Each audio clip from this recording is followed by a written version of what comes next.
Hey, everybody. Welcome to another episode of Brilliantly Resilient Live. I'm Kristen Smedley with my partner in crime here, Mary Fran Bontempo. And we have a new friend that we're bringing on today. I am especially interested to take a deep dive into the work that Cherie Morris does. Now, I'm gonna give this disclaimer out to you all. For those of you listening that have not been through divorce and are well, we are approaching the holidays. You might be considering it after spending a lot of time together. Just kidding. But if you are not in the divorce world and think maybe this episode isn't for you, I want you to stay tuned because there are some topics we're going to talk about that really are through lines that lots of us are dealing with, especially in these lovely times that we're in. So without further ado, Cherie, thanks so much for joining us today. Kristen, thank you and Mary Fran for having me. Awesome. So here's the thing. Let's just talk about my divorce and help me figure it out. No, I'm kidding. Let's do it. Let's dig right in. I'm ready. I love that your website is called deardivorcecoach.com. It's like, because you feel I was laughing when I read that and I was writing it down in my notes, and I'm like, in the beginning of my journey, which I'm now 5 years in, I would have been like in tears, dear divorce coach, and then I have all this different elements. Now I'm like, I feel like I'm in the mode, I've gone through the anger mode, like dear divorce coach, and now I'm in the dear divorce coach, look what you've done for me. Like, bam, look at this woman. But I certainly didn't start the journey like this. So we're interested to unpack how you got into this field and what we can do for folks that are just in the sucker punch of this happening now and then along their journey. So Take it away. I just got to set you up for some really deep things. What a great lead-in. Thank you. And I think you hit sort of all the high points, which is exactly, when potential clients reach out to me, they can be all over the board, right? So I will talk to people who are contemplating, in the midst of, or even have post-divorce difficulty. So I hit kind of all those stages. And I see all kinds of grief, all kinds of anger, all kinds of joy, all kinds of what the, happened here and what should I do? And so I think you really captured that brilliantly. I came to this work as a lawyer. So I'm a lawyer by training and long practice. And it was my own divorce that shifted my focus. So I took the skills I had that I would say lean to the analytical, and then added some yoga teacher training, some, emotional deep diving of my own. I am not a therapist, but I play one on TV. No, I really don't. I don't do therapy. I do coaching with specificity. But the skills obviously have a certain intersection, but the difference is also pretty clear. So rather than, putting you on a couch, Kristen, which I'm sure you don't need, and having you lie there and tell me about your relationship with your mother and how that may lead, to the issues you have in your marriage, and that may all be true, we're going to focus on what behaviors you have now that are interfering with your joy, with your happiness, with your peace. And we're going to help you, and not just you, everybody else, maybe Mary Fran and, people who are listening, get out of their own way. So it's really about how do we de-escalate conflict? And sometimes we're only fighting ourselves. So how do we figure that out if we're in what I like to think of as the life transition space? So yes, it's divorce because it's Dear Divorce Coach. And by the way, the name is based on an advice column I have in my website. So people do write that, Dear Divorce Coach, I can't take it anymore. Not 1 minute. What should I do? So that's what I do all day long and why I do it. But it's really a shifted skill set from what I did before. But I will take people through any stage of conflict that they have, including co-parenting, because I work with individuals, but I also work with couples, which is my sweet spot. And we can talk more about that if you have questions. Boy, you hit on so many things that are of interest, and I have not taken that journey of divorce, but terrific. But there are so many things that you talk about that do transcend that state, because it's about mindset. First of all, you talked about taking the skills that you have and adding things to them. That's what we talk about in being brilliantly resilient and taking those transferable skills. So first of all, I imagine you can advise your clients to do that. Number one.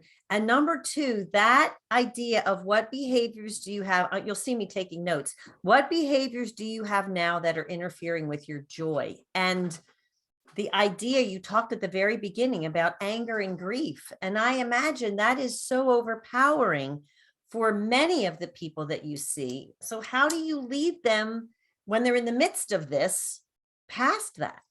So the first thing I do, Mary Fran, is try to de-escalate. So I try to bring them to a more neutral space. And that's a coaching skill, right? So what we do is try to take the sting out of every interaction with their partner or former partner. We try to give the client some skills about talking and interacting with their children, so that even if they are in an emotional maelstrom, they learn how to communicate better with people that are impactful and still important in their lives, including their co-parent, but also how to be gentler with themselves. That's, and I imagine that's essential, because there's probably a lot of the blame game going on. And while it's probably a lot of finger pointing in the other direction, I would also imagine there are those people that feel like I failed. And that's got to be a real challenge to get back to a happy place. Well, it's true. And if you'll notice when we look around, and I don't know how it was for Kristen, but sometimes people you think and you count on and are going to be brilliant during any difficulty in your life just aren't there anymore. And maybe, no, not maybe, it is because of their own difficulty. Maybe they can't help you because they can't help themselves. Maybe their marriage is fragile enough that they feel threatened by this life transition you're experiencing. But what I find is people show up when they can, which is terrific. But those that can't, it's not about you, it's about them. So it's really important for my clients to understand that. And again, taking the sting out by explaining that, by sharing the universal experience that happens. The people that can be there for you are really the ones you want anyway. And so how do we tell ourselves the right things about this, which is we haven't failed. We are now transitioning to another stage of life. This relationship, if it isn't working brilliantly and resiliently for both partners, it's probably better on balance, especially if you don't have a choice, to decide to move forward and not to hang on to that stuff that you can't control, because that's where the grief comes and the anger, when we're trying to hold on to something that doesn't exist any longer. Yeah. And I think that's where, like, I call it the blame shame game, because you're blaming the other one because you've got the shame, and then and you feel like everybody's talking about you because it failed. And it just is this, for me, it was this horrible cycle that would not stop in my head. And one thing, and you could probably attest to this, Cherie, is that I realized people don't actually talk about you as much as you think that they do, because they really are concerned about them. Oh, Kristen, about them. you nailed it. You certainly hit the nail on the head. You know, we should be so lucky that people are that interested in us, right? And so, you know, that is also true, but there can be grief around that, you know, when they just don't know how to deal with you because you don't have a partner to bring to that dinner party, and they don't know how to figure that out. They can't figure out that somebody can come just themselves and would be comfortable, or at least give you the choice, right? So it really, I think that the main takeaway on that point about people in your life who can't manage anymore to deal with you, even if it's because they say it's your fault, you're the bad person, it's about their skills and their discomfort and their stuff. And so getting into that mindset, Mary Fran, I think, you know, talking about mindset really matters, because it can shift how we behave, which is really, as a coach, what I'm looking for you to do. So for some reason, the word surrender just popped into my head. And I feel like there has to be a level of surrender, but people fight that because they think of it as a loss. But it seems to me that, especially in this situation, it can be very freeing. Is that something that you kind of offer to people, that perspective as well? First of all, I'm writing down surrender. I'm going to use that in my next 10 social media posts. Thank you. That's why I love these conversations. I mean, I know for me in my own divorce, control was so important, and how my children are and how everybody's doing and why my ex won't do X and Y and Z. And it's exhausting. And once I took the skills that I knew intellectually and started implementing them to do the surrender, to let go. Can you let it go is on a lighted whiteboard in my office for my clients. And my answer to that question is so often, no, I can't. I'm too attached to it. But when you can surrender, it's a great use of the term. That's exactly when the shift occurs. Oh, I love that. That has helped me in many ways in my own life. This is why I knew this conversation would transcend the divorce topic, because when we are running into that brick wall over and over and over again, surrender is not a failure, it's freedom. Yeah. Well said. Well said. And it's interesting. I see it, in other areas of my life. I see it in other areas of my clients' lives. When we allow people to show up as they can and take them as they are and respond as we need to, and that work successfully for whatever it is we need, that's when the sweet spot happens, right? So whether we're co-parenting, parenting a child, dealing with a friend, that's when it works, right? And that's the sweet spot. But it sometimes takes a while, especially if we've lived our lives in a way where control has played a large role. Yeah, I always talk about in the beginning of, well, I'm one of those people, Cherie, that you should know this about me. I really handle conflict well, and change is just my thing. No, I don't. I've gotten better.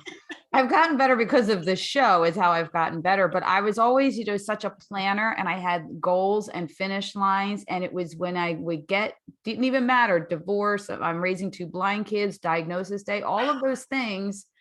When it derails my plans, this is what I've uncovered over the past 5 years. That's where the root of my upsetment and spiral comes from. Not necessarily, that was a marriage that needed to end way before it actually ended. It should have been me jumping up and clicking my heels saying, whoa, but it was oh my God, I had this plan. I had the 50th wedding anniversary, all of that in my mind. And now that wasn't going to happen. And that was the biggest thing for me to get my head around, that control, that planning. And then when I realized, when I would just shift it to, whoa, yeah, I'm not going to have that 50th wedding anniversary. Unless I live to be like a gajillion years old.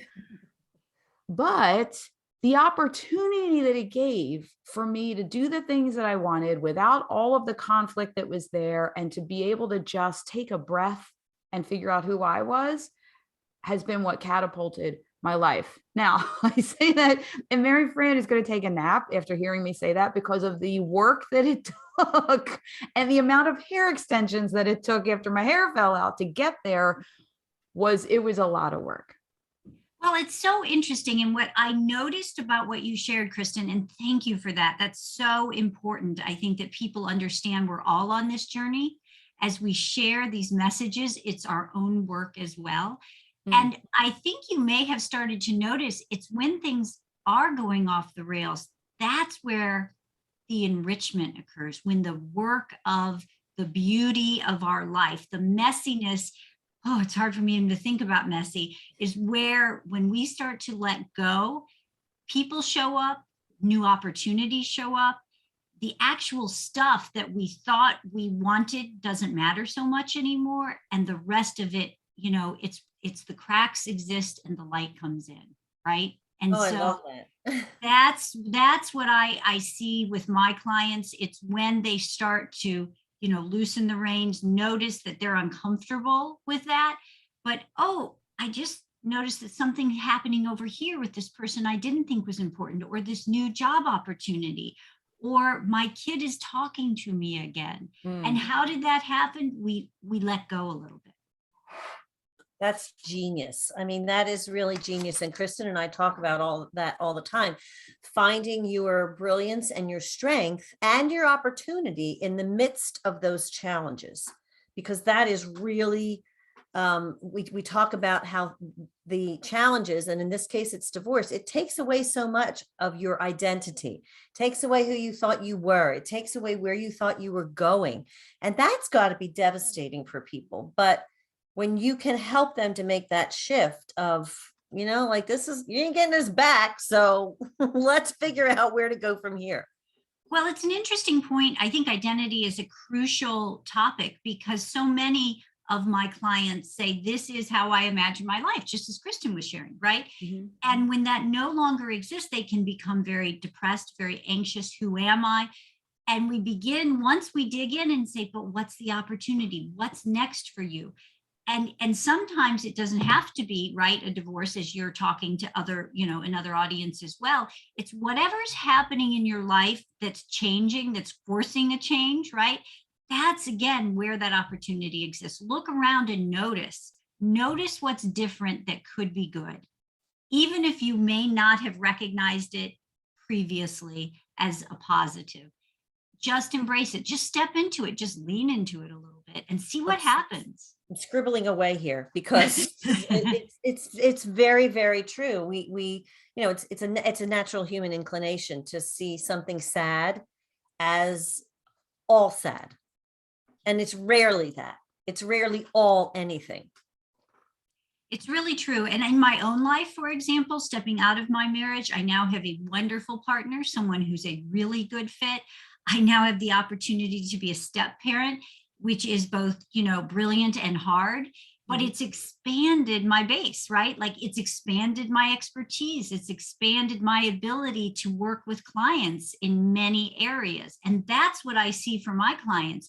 These are all experiences, whether it's divorce or another big shift in your life, you now have increased your wisdom. Use it, notice it. I love that. So I'm sure this is a topic that Kristen could relate to as well, but you do a lot of work with co-parenting. And I know that's got to be probably the hardest part, I think, maybe of divorce, because you're still tied together. When you have children, you're tied together. You can't completely walk away from this person. So how does that shake out for most of your clients? Or maybe not most of them. It's probably very different for everyone. Well, it's interesting because the people who need co-parenting work tend to be the ones that are either very self-aware and both are very interested in being cooperative, or they have such intractable conflict that you wonder if any progress can be made, right? Mm-hmm. So it is the hardest work I do, and sometimes the best work I do. I love it when I have both people in the relationship in my office, virtually or in person, because then I have both parts of the system. I can't change anybody. They have to agree that they're going to create a shift. And sometimes, by the way, it's one person that is absolutely committed to the conflict. I love that term, committed to the conflict. Yeah, I imagine some people hold on to it tight-fisted because it validates them. Absolutely. And so what I tell the person who says to me, I'm doing everything I can, I'm dancing as fast as I can, and I can't create a shift. I say, stop that. Just stop what you're doing. You will not be able to do better than you're doing. Continue to be neutral. Don't, retort with the negative comments. Just let it be. But you have this dynamic. And yes, it is not with Gwyneth Paltrow and Chris Martin had. And there's a grief culturally, right? When we can't have that perfect co-parenting relationship. But do what you can, show up for yourself and your children, and let the rest go. That's the hardest message, is for those people who have a really difficult co-parent who won't get out of their own way. What do I do? And I say, keep doing what you're doing. Stay neutral. Don't get dragged in, because it's not good for you. But your peace is not going to be found in relation to your former partner. It's going to be found in how you talk to your kids, how you teach them to deal with difficult people, because guess what? That's their parent, and they likely need to know how to rebound from this as well, how to be resilient in the face of difficulty. So I love that work. I love that space. It can also really transform people's lives, I think.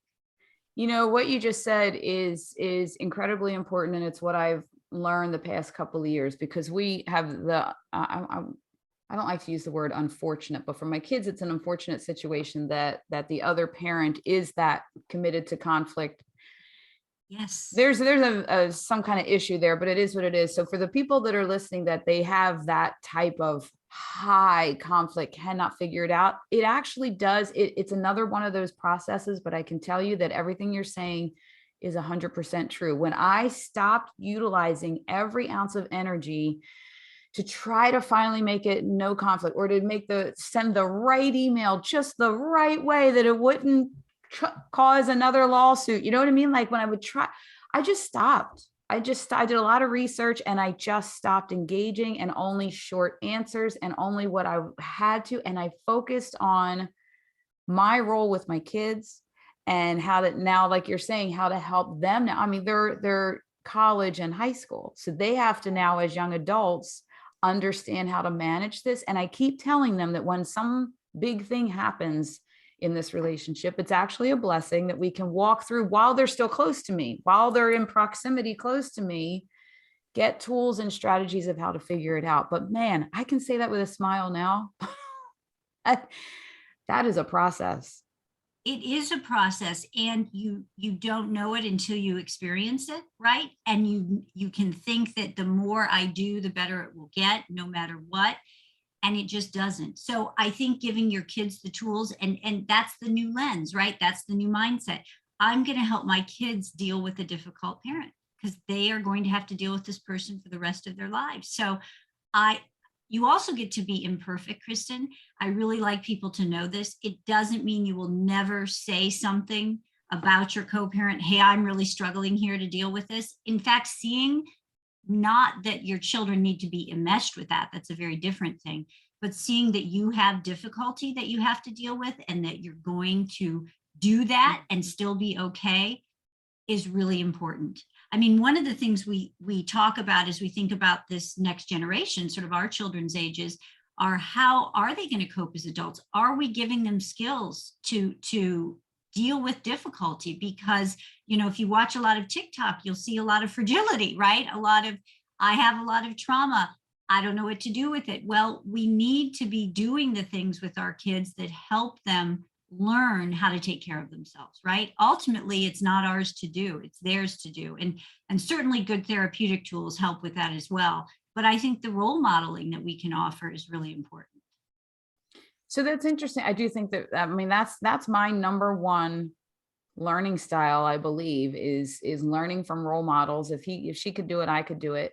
But there's so much science to that, of just seeing other. What is Justin Batt, our Daddy Saturday guy, always says in his stuff? More is caught than taught. Yeah. That's a through line of everything that Justin does. And I believe that is so true. And it's funny because this is the point that I'm at right now. I am trying to, because I don't want to say anything about the other one to them. I don't want to chime into there when they come home so angry. So I saw all the things that I can't do. Right. And then I'm like, well, what can I do? And that's what I'm like, well, they can watch me continue to soar, to not engage. And in our house, it's a big humor is the thing that we always come to when there's nothing else, we just find some fun giffies to send each other in text, Fantastic. I think, I always say to my clients, if we're not crying, we should be laughing. So Let's laugh together. Let's poke a little fun at the absurdity of the situation we find ourselves in. It doesn't have to be divorce. It can be anything, right? Yeah. So, and co-parenting can be one of those, or, dealing with a parent. I mean, I'm sure they have some choice things to say about us occasionally. How they could, who knows, but yes. Shocking. It's so funny. One of my favorite movies is that Forgetting Sarah Marshall. And at one point in the movie, Paul Rudd is trying to teach the other guy to surf. And he keeps telling him, pop down, do less, pop down, do less, because he's jumping up and he's trying to do this, that, and the other thing. And I think the tendency is to try to manage every facet of this whole thing. And it really does, as we've talked about many times, these traumas take away all the stuff that you thought was important, and pop down and do less. Like, just focus on the stuff that is going to have a more lasting effect and help everybody to cope with the transition, because it's probably important to point out to everyone too, this is a transition. It won't always be like this. It's really true. And one of the systems least designed for co-parenting and for divorce is the family law system, the court system. I just want to say that out loud, because it is not the place you want to be in these matters. And so the pop down and do less is absolutely brilliant and will likely get you on a path that's better. Now, we don't always have the choice, right? Yeah. Because you have that litigious former spouse. But do everything you can to get out of that system, because in the long run, it's just usually not one that's going to serve anybody, including the adults or children. That's great advice, and something that I would not have thought of, and something probably that most people think when you are in that state of anger and frustration, well, fine, we'll just go to court over it. And without the realization that it's not really in anyone's best interest. So that's a great piece of advice. Yeah, I always like to say, you think you're going to show up to in front of a judge and you're going to tell them your story and it's going to be brilliant and they're going to get it and they're going to punish the hell out of your former spouse. And the usual reality is you get a judge who's gotten up on the wrong side of the bed and he or she is like having a bad day and they just don't like the look of you. Maybe you look too good, maybe you look too bad, whatever it is. And they don't know anything about you or your story, and you certainly don't get to tell it. And then you're done and the decision may not go your way. So you never want someone who knows much less about you and your situation making your life decisions. That's not just in divorce, right? Like that's anywhere. So in my view, it's allowing yourself to learn how to manage your situation, doing the best you can for your children, for yourself, and then letting the rest go. You know, what's interesting too, Cherie, what I love about the work that you do is, for us, we here at Brillioantly Resilient, we talk about building a tribe, right? And having people around you that can give you tools, give you support, be the one that cheers you on. What I think happens a lot of times, especially in divorce and in a lot of the work that we do in resilience, where people get hit by these sucker punches, we end up with other people that are in the same boat. And a lot of times that boat is a bunch of bitching. The boat is going to go down. You know what I mean? And there's no one that has that lens of let's unpack some of this. Let's leave some of this over here. And I will say I was lucky with the women. When I started my divorce journey, there was a friend of mine that was about 2 years ahead. She had done it all by no one else in this town had been through it all. And she's as all these marriages were crumbling, she was just like, come to my kitchen table. And a bunch of us spent our first Thanksgiving without our kids at that kitchen table. And it was a very empowering thing to be able to say, oh my gosh, this person knows exactly what I'm feeling, as all these families are together in church and we're not. But there comes an element of, I'm just one of those people that I couldn't do the misery the whole time. You know what I mean? Like, then it's good. There has to be other people that can pull you out of that and give you that perspective that you need, instead of just, everybody nicknaming their ex and putting funny ringtones in their phone. Well, it's true. And it's one of my primary objections, is too strong a word, but primary concerns about any divorce groups, some of them primarily online, where it becomes a deep dive into how terrible, right, Yes, your spouse is and everybody's spouse is, and how, no one can be trusted. They're all bad people. Really, we need a space for that. Yes, I've had this difficulty. But I would always want the flip side of it. Well, what are you going to do about it? What are you doing for yourself and your kids? So it's making the space for both. It was so important that you sat at that table and that you could cry, right? Mm-hmm.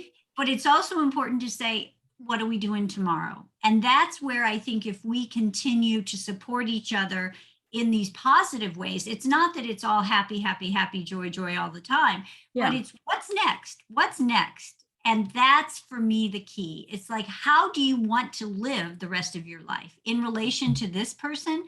Or do you have other ideas? And that's where I think the empowerment comes, and the shift can be from too much negativity to let's keep going and be curious about that. Yeah, I love it. So a big part of your work is pretty much refocusing the lens on not the pain of the moment, but this is real. We get it. But Kristen and I, this is one of our through lines. You have to make the decision. Are you going to live in that space, or are you just visiting?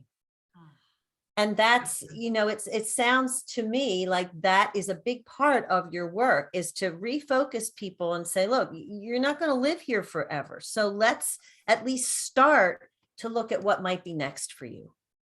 Let's not be stuck in your story.